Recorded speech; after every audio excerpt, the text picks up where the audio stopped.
तो दोस्तों हम सभी जानते हैं कि प्राइम मिनिस्टर मोदी अमेरिका के विजिट पर पहुंचे हुए हैं और इस समय वो न्यूयॉर्क में हैं और बताया जा रहा है कि इसी दौरान प्राइम मिनिस्टर मोदी की मुलाकात हुई दुनिया के सबसे अमीर व्यक्ति एलन मस्क से। जी हाँ, एलन मस्क वही जो कि टेस्ला, स्पेसएक्स और ट्विटर के नाम से जाने जाते हैं। ये सारी बड़ी और महत्वपूर्ण कंपनियां इन्हीं की है। अब वैसे तो एलन मस्क को भारत की ताकत के बारे में काफी लंबे समय पहले ही पता चल गया था, जिसके ऊपर हम लोग आगे वीडियो में डिस्कस करेंगे। लेकिन आज की अगर बात की जाए तो जब उन्होंने प्राइम मिनिस्टर मोदी के साथ मुलाकात की उसके बाद उन्हें एक्चुअली पता चला कि भारत कितना ज्यादा ताकतवर देश है। जी हाँ, क्योंकि मैं आपको बता दूं कि पीएम मोदी से मुलाकात के ठीक बाद उनकी कंपनी के शेयर्स आसमान छूने लगते हैं और इनमें 5.34% की उछाल देखी गई, जिससे बताया जा रहा है कि उनकी जो टोटल नेटवर्थ है उसमें $9.95 बिलियन की बढ़ोतरी हो गई। यानी उनके शेयर्स की वैल्यू इतनी बढ़ गई कि उन्हें एक ही मुलाकात के बाद लगभग $10 बिलियन का फायदा हुआ। तो अब आप समझ सकते हैं कि भारत के साथ गठजोड़ करके रखना कितना ज्यादा हित में हो सकता है किसी भी कंपनी के लिए। दरअसल कुछ सालों पहले की बात है जब एलन मस्क चाहते थे कि भारत के मार्केट में अपना दबदबा बनाया जाए और अपनी टेस्ला कार्स भारत के मार्केट में उतारी जाए। भारत के मार्केट की समय अगर बात की जाए तो ईवी के क्षेत्र में 80% तक मार्केट हमारी टाटा मोटर्स के नाम है। टाटा ग्रुप की ही कारें आपको इलेक्ट्रिक व्हीकल्स के क्षेत्र में दिखने के लिए मिलेगी जहां पर भी आप देखेंगे। अब ऐसी परिस्थिति में अगर टेस्ला अपनी कार्स यहाँ पर उतार देता तो हर हाल में हमारे लोकल बिजनेस को इससे बहुत फर्क पड़ता। लेकिन ये सारी चीजें तो चलती ही रहती है, विदेशी कंपनियों को भी अपने देश में लाना ये सारी चीजें जरूरी है और हम इसके लिए बिल्कुल तैयार भी थे। लेकिन एलन मस्क ये चाहते थे कि उनका जो सिलसिला चाइना के साथ चल रहा है, चाइना के अंदर उनकी कारों की मैन्युफैक्चरिंग वगैरह हो रही है, तो ये इसी हिसाब से चलती रहे। इवन वहां पर प्रोडक्शन और बढ़ा दिया जाए और वहां पर मैन्युफैक्चर हुई टेस्ला कार्स को भारत के मार्केट में उतारा जाए। अल्टीमेटली भारत को इससे कुछ नहीं मिलना था, केवल भारतीय मार्केट हमने टेस्ला को दे देना था। कुछ इसी तरह की चीजें आ रही थी, लेकिन भारत भी इस चीज के लिए तैयार नहीं था और भारत ने इनके ऊपर इतने सारे टैक्स मर दिए कि टेस्ला कार की कीमतें भारत आते आते लगभग 2 गुनी हो जाती। तो ऐसी परिस्थिति में संभव था ही नहीं कि टेस्ला भारत में आकर फिर बिजनेस कर पाए। हमने सीधी सीधी शर्तें इनके सामने ये रखी कि आपको अगर भारतीय मार्केट चाहिए तो बिल्कुल आपका स्वागत है, आप लीजिए, कोई प्रॉब्लम नहीं है।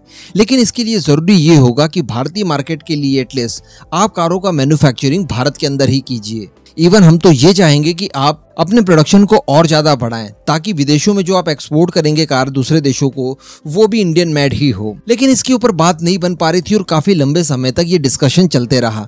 लेकिन अंततः जब भारत ने इतना ज्यादा ग्रो करना शुरू किया तो एलन मस्क को भी समझ में आ गया कि भारत से ज्यादा लंबे समय तक दूरियां बनाए रखना अपने हित के लिए सही नहीं होगा।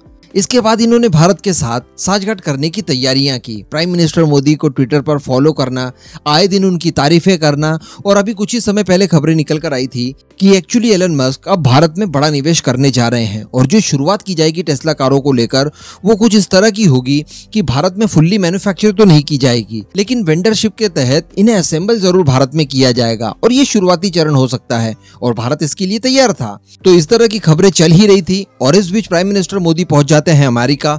वहां पर एलन मस्क उनसे बात करते हैं एक मीटिंग के दौरान। इस मीटिंग के बाद में ऑफिशियली एलन मस्क की तरफ से कहा गया है कि अब वो पूरी तरह से तैयार हैं भारत के अंदर एक बड़ी इन्वेस्टमेंट करने के लिए। प्राइम मिनिस्टर के वो फैन हैं एंड इस तरह की कई सारी चीजें उनके द्वारा कही गई और उनका इन्वेस्टमेंट चूंकि अब भारत में होने जा रहा है, टेस्ला की ऑफिशियल एंट्री काफी जल्द अब भारत में चूंकि होगी, इन सब का प्रभाव देखने के लिए मिला। उनकी शेयर वैल्यू के ऊपर वो काफी ज्यादा बढ़ गई और एक ही मुलाकात के बाद उन्हें $10 बिलियन का फायदा हुआ। वैसे मैं आपको बता दूं कि ये जो कुछ भी हो रहा है और भारत के ऊपर अब जब ईवी के क्षेत्र में बड़ी बड़ी कंपनियों की नजर पड़ रही है और वो भारत के अंदर अवसर देख रहे हैं, इसके पीछे सीधा सीधा क्रेडिट जाना चाहिए टाटा ग्रुप को। जी हाँ, मैं आपको बता दूं कि भारत के अंदर इलेक्ट्रिक व्हीकल्स के क्षेत्र में कोई निवेश करना चाहता ही नहीं था। ये एक्चुअल बात है। एलन मस्क छोड़ दीजिए, कोई और भी दूसरी कंपनी भारत के अंदर नहीं आना चाहती थी। हालांकि इस बात का फायदा टाटा ने भी अच्छे से उठाया और टाटा ने कम कीमतों पर शानदार प्रोडक्ट बनाकर इन सभी के ऑप्शन प्रेजेंट कर दिए और जैसा मैंने आपको बताया कि 80% इंडियन मार्केट आज टाटा ग्रुप के हाथ में आ चुका है और जबरदस्त तरीके से उनकी ग्रोथ भी देखने के लिए मिल रही है। इन सब चीजों को देखते हुए अब विदेशी इन्वेस्टर्स भारत की तरफ देख रहे हैं और उसी का नतीजा है कि एलन मस्क अब भारत के अंदर इन्वेस्ट करने के लिए पूरी तरह से तैयार दिखाई दे रहे हैं। तो रिपोर्ट में भी स्पेशली बताया गया है कि इसे भारत की एक बड़ी जीत के तौर पर देखा जाना चाहिए। जो कंपनी भारत के अंदर इन्वेस्टमेंट करना ही नहीं चाहती थी वो आज मजबूर हो गई है इन्वेस्ट करने के लिए, तो हर हाल में ये भारतीयों की जीत है। तो अल्टीमेटली एक इकोसिस्टम इलेक्ट्रिक व्हीकल्स के क्षेत्र में टाटा तैयार कर चुका था और उनके द्वारा बोया गया बीज अब पूरा बरगद का पेड़ बन चुका है। और यही सारे कारण है कि एलन मस्क अब भारत के आगे पीछे घूम रहे हैं। वैसे अच्छी बात है, जितना जल्दी हो सके उतना जल्दी टेस्ला भारत के अंदर आए, तो ये भारत के अंदर आकर रोजगार बढ़ाएगा, एक क्रांति सी लाएगा। मार्केट में भी कंपटीशन हर हाल में जरूरी है, किसी एक प्रोडक्ट के ऊपर ज्यादा विश्वास नहीं किया जा सकता। तो ये सारी घटनाएं जो हो रही है ये भारत के लिए काफी ज्यादा फेवर वाली बात है। और दूसरे भी अगर कारणों को हम लोग देखें तो कुछ ही समय पहले हम लोगों ने डिस्कस किया था कि भारत के अंदर मैन्युफैक्चरिंग सबसे ज्यादा सस्ती है दुनिया के किसी भी देश की तुलना में, क्योंकि भारत में अच्छा इकोसिस्टम है, काफी कम दरों पर लैंड मिल जाता है, काफी कम दरों पर आपको स्किल्ड वर्कर्स मिल जाते हैं। तो इन सब चीजों की वजह से जो मैन्युफैक्चरिंग कॉस्ट आती है वो काफी कम आती है। तो दोस्तों अब इस पूरे मुद्दे पर आपका जो भी मानना हो नीचे कमेंट करके जरूर बताइएगा।